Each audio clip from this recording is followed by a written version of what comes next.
ఓం నమ శివాయ. కార్తీక పురాణం 14వ అధ్యాయము.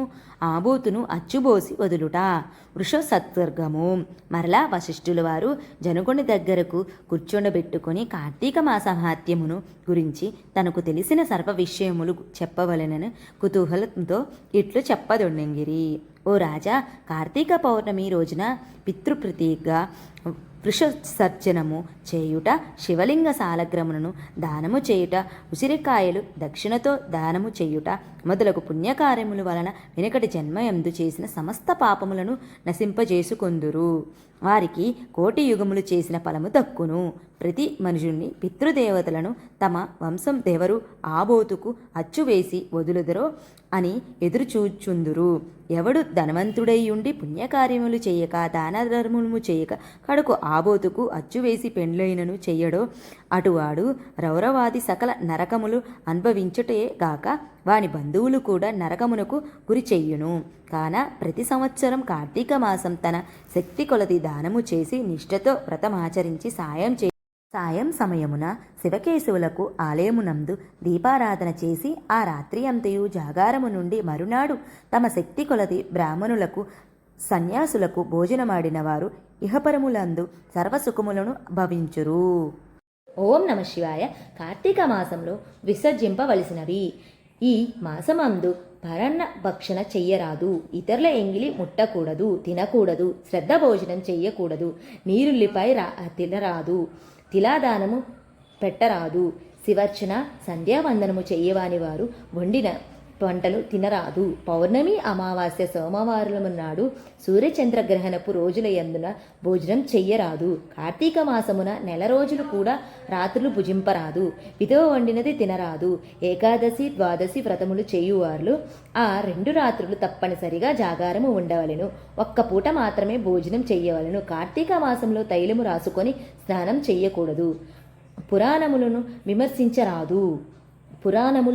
విమర్శించరాదు. కార్తీక మాసమున వేడి నీటితో స్నానం చేసిన కళ్ళుతో సమానమని బ్రహ్మదేవుడు చెప్పెను. కావున వేడి నీటితో స్నానం చెయ్యకూడదు. ఒకవేళ అనారోగ్యముగా ఉండి ఎలాగైనా విడవకుండా కార్తీక వ్రతం చెయ్యవలెను కుతూహలం గలవారు మాత్రమే వేడి నీటి స్నానం చెయ్యవచ్చును. అటులా చెయ్యువారులు గంగా, గోదావరి, సరస్వతి, యమున నదుల పేర్లు మనసులో స్మరించి స్నానం చెయ్యవలెను.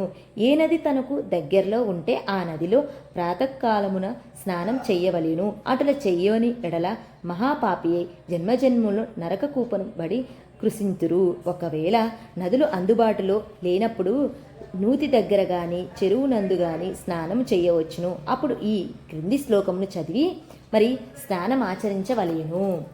శ్లోకం: గంగే చ యమునే చైవ గోదావరి సరస్వతి నర్మదే సింధు కావేరి జలస్మితే సన్నిధింకురు అని పఠించుచు స్నానము చెయ్యవలెను. కార్తీక మాస వ్రతము చెయ్యువారు పగలు పురాణ పఠన, శ్రావణం, హరికథ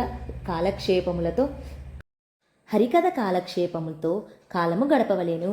సాయంకాలమున సంధ్య వందనాదికది కృత్యములు ముగించి పూజా మందిరమునను శివును కల్పోక్తముగా ఈ క్రింది విధముగా పూజించవలెను. కార్తీక మాస శివ పూజ కల్పము. 1. ఓం నమ శివాయ నమః. ధ్యానం సమర్పయామి.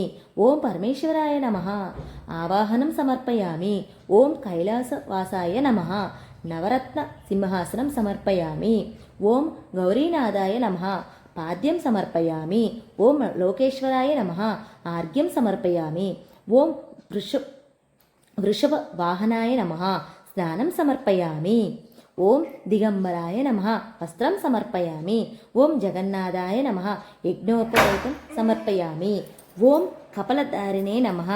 గంధం సమర్పయామి. ఓం సంపూర్ణ గుణాయనే నమః. పుష్పం సమర్పయామి.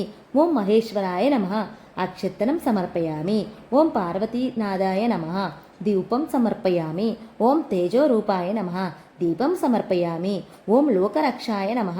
నైవేద్యం సమర్పయామి. ఓం త్రిలోచనాయ నమః. కర్పూర నీరాజనం సమర్పయామి. ఓం శంకరాయ నమః. సువర్ణ మంత్రపుష్పం సమర్పయామి. ఓం భవాయ నమః. ప్రదక్షిణ నమస్కారం సమర్పయామి. ఈ ప్రకారముగా కార్తీక మాసమంతియు పూజ చేయవలెను. శివ సన్నిధిని దీపారాధన చెయ్యవలెను. ఈ విధముగా శివ పూజ చేసిన ఎడల ధన్యుడగును. పూజ అనంతరము తన శక్తిని బట్టి బ్రాహ్మణులకు సమారాధన చేసి దక్షిణ తాంబూలాది సత్కారములతో సంతృప్తి పరచవలెను. ఇటుల చేసిన 100 అశ్వవేధము యాగములు చేసినంత ఫలమును, 1000 వజేపములు యాగాలు చేసిన ఫలము కలుగును. వజీపేయి యాగములు చేసిన ఫలము కలుగును. ఈ కార్తీక మాసం నెల రోజులు బ్రాహ్మణ సమారాధన, శివకేశుల సన్నిధిని నిత్య దీపారాధన, తులసి కోట వద్ద కర్పూర హారతులతో దీపారాధన చేసిన ఎడల వారికి వారి వంశీయుకులకు పితృదేవతలకు మోక్షము కలుగును. శక్తి కలిగి ఉండి కూడా ఈ వ్రతము నాచరించిన వారు 100 జన్మలునైనను జన్మించి తరువాత నక్క, కుక్క, పంది, పిల్లి, ఎలుక మొదలగు జన్మలెత్తుదెదురు. ఈ వ్రతము శాస్త్రోక్తముగా ఆచరించిన ఎడల 15 జన్మల యొక్క పూర్వ జ్ఞానమును కలుగును. వ్రతము చేసినను, పురాణము చదివినను, విన్నను అట్టి వారులకు సకల ఐశ్వర్యములు కలిగి మోక్షప్రాప్తి కలుగును. చతుర్దశ అధ్యాయము 14వ రోజు పారాయణము సమాప్తము. ఓం నమ శివాయ. హర హర మహాదేవ శంభో శంకర. పాయిమాం పాయిమాం రక్ష్మాం రక్ష్మం. ఓం నమ శివాయ.